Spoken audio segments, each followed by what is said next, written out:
You ask Tiger to calculate. This deals with long multiplication. The final result is 364,518.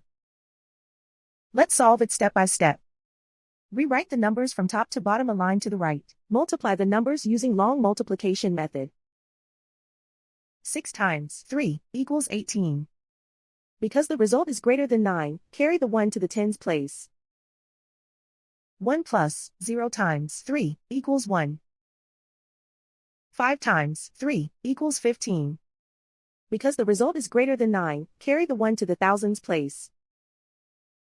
1 plus 1 times 3 equals 4.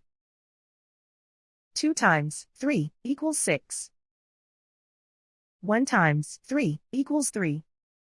And so the final result is 364,518.